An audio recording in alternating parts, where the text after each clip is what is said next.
छत्तीसगढ़ के 50% लोग नवरात्रि में गलत काम क्यों करते हैं। छत्तीसगढ़ के गांव-गांव में माँ दुर्गा जी के, माँ सरस्वती के मूर्ति स्थापना की जाती है और पूजा पाठ भी होता है, लेकिन कई लोग इसे सिर्फ दिखावे के लिए करते हैं। असली भक्ति मन से होती है, न कि दिखावे से, लेकिन कई लोग को समझ नहीं आता।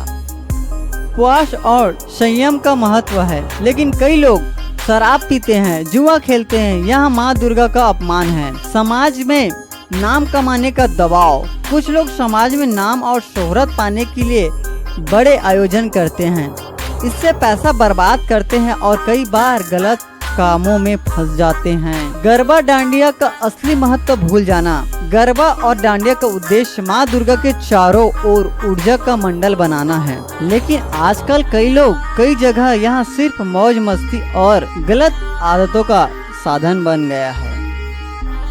ज्ञान की कमी। असल में लोग नवरात्रि का असली महत्व समझते ही नहीं। समझ ही नहीं होगी तो भक्ति भी अधूरी रह जाएगी। नवरात्रि हमें शक्ति, संयम और सत्य की राह दिखाती है।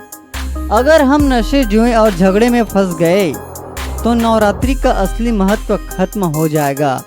सच्ची भक्ति वही है जो जहां मन, वचन और कर्म से माँ दुर्गा को याद किया जाए। तो इस नवरात्रि हम सब संकल्प ले, नशे से दूर रहेंगे, जुए से दूर रहेंगे और माँ दुर्गा की भक्ति में सच्चे मन से जुड़ेंगे। अगर आप भी मानते हैं कि नवरात्रि शक्ति और शक्ति का पर्व है तो इस वीडियो को शेयर करें। जय जोहार, जय माता दी। यहाँ आप मला देखे मिली नए मोटिवेशनल वीडियो, फैक्ट वीडियो, जेकर से आप मना बहुत कुछ सीख सकते हो। अगर आप मला नया वीडियो देखने तो हमारे चैनल कर दो सब्सक्राइब। जय जोहार, जय छत्तीसगढ़।